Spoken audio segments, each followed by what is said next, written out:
Possible corruption of funds meant for floods in KwaZulu-Natal has been in the spotlight since disaster there. President Cyril Ramaphosa says it is shameful that the main concern of the public is potential misappropriation and waste of funds. Ramaphosa addressed both the National Assembly and the National Council of Provinces earlier this afternoon. He says several measures have been taken to strengthen oversight and accountability. Our senior reporter Siphamandla Goge is following this story for us. He's also on the ground in KwaZulu-Natal. So Siphamandla, let's talk about what the president's saying about the latest in terms of the national state of disaster.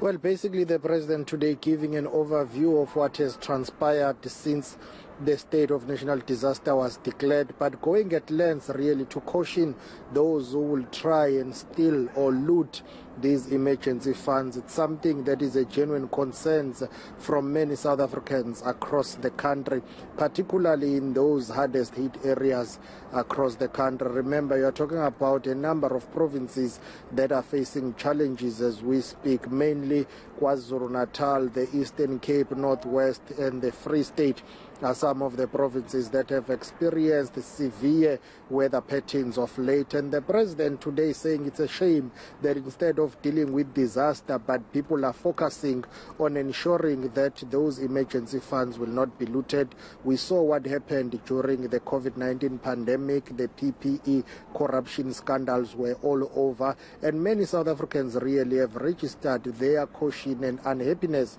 due to the fact that there is a high possibility of corruption during the response to this tragedy. President Cyril Ramaphosa urging everyone across the country to work together during these trying times, saying, of course, the issue of oversight will be strengthened to ensure that each and every cent that is set aside to respond to this crisis is better utilized.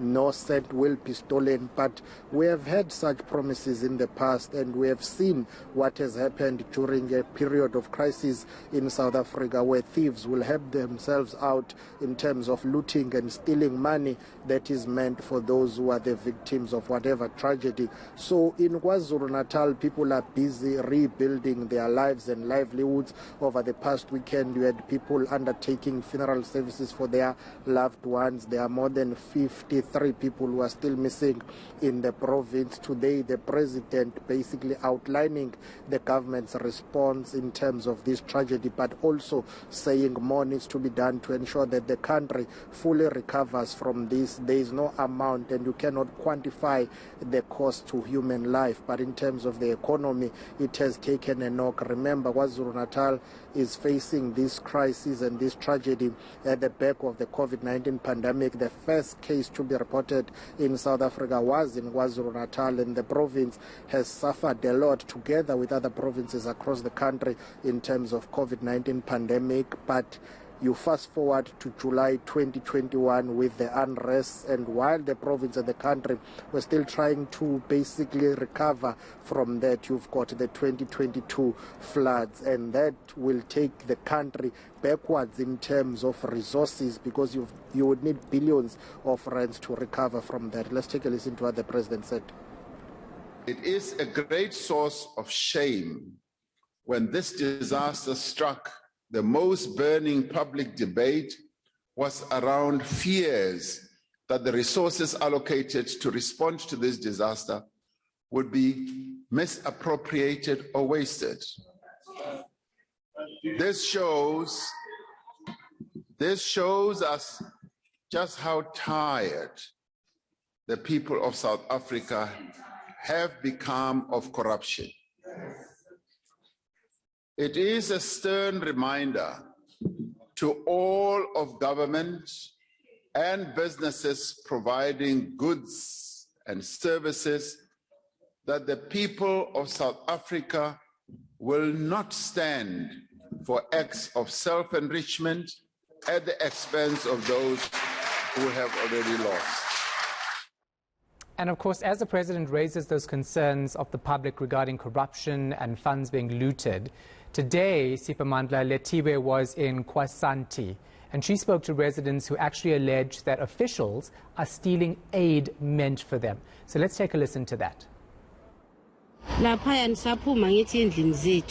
sikhishwe ikhukhula okunye kwahamba okunye kwasiza manje masiya lapha siyocela nje ukuthi basisize sibona begcwele lapha nazi izinto ezifikile oblanket onana kodwa baqale bona bakhetha kuqala ngayizolo bakhetha okuhle ingubo zamalabel mase sifika sesicosha lokho kuncane ke kusela ukudla lutho abazange basinike hayi bese mina ngakusasa ngiyocelela izingane zami eziponji mina ngithi izingane zilala phansi ngicela nje ningisize ngeziponji okunye nje kwavela kwaphunyuka kwamanzi kwamoshakala hayi lo wathi ngangithi nje sobani manje ngihambe kulowo muntu kodwa bagcwele la etafuleni ibona ukuthiwa basisize izinto zikhona.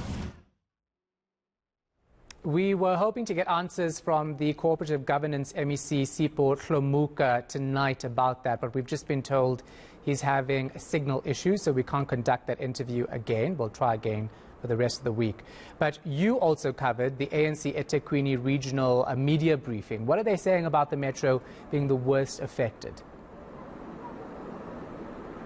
And interestingly, some of the allegations that have been raised in that clip by my colleague Lethiwe Mdluli that you have just played, you would know that eThekwini is the hardest hit area or the worst hit area across KwaZulu-Natal in terms of these floods. So the Regional Executive Committee of eThekwini today basically outlining the response that has been undertaken by eThekwini Metro, which is the municipality, but also eThekwini Regional Executive Leadership. What have they been doing to assist those who are the victims of these floods? The REC of eThekwini saying more needs to be done, basically thanking and highlighting the role that has been played by the municipality, saying while they wait for the resources from the national government to assist the flood victims, eThekwini has been utilizing its own resources in terms of assisting the victims. Of course, the issue of those allegations about people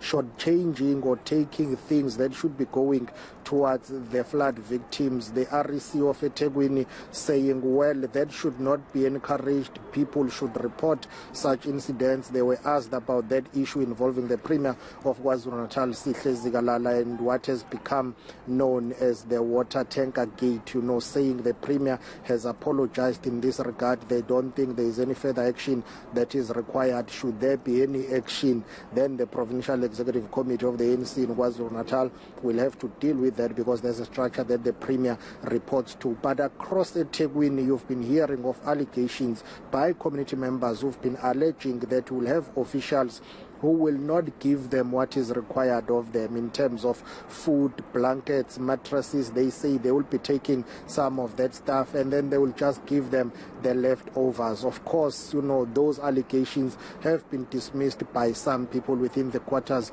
of the authorities in eThekwini and KwaZulu-Natal. But the Regional Executive Committee of the ANC in eThekwini also taking its cue from what President Ramaphosa has been saying in terms of ensuring that there is strict oversight when it comes to those resources that will be allocated to help the flood victims. Let's take a listen to the Deputy Regional Secretary of the ANC in eThekwini, Nkosenhle Madlala. The criticism around the handling of the money allocated for these disasters, I think some of it is justified when you look at the previous cases wherein you find that there will be allegations of corruption here and there in terms of the handling of, especially around the issues of COVID-19. There were allegations abound in terms of that. So people out there would be justified to think that maybe that might be repeated going forward. But look, some of it has been unfair, I must say. First of all, in terms of, fortunately, myself and the Deputy Chair here are also part of the eThekwini Council. So we know for a fact that there hasn't been any money that has been allocated to eThekwini to deal with the issue of floods. There hasn't been any new money that has arrived. We've had pronouncements from different spheres of government, but there hasn't been any money. All right, we're going to leave it right there. Our senior reporter Siphamandla Goge is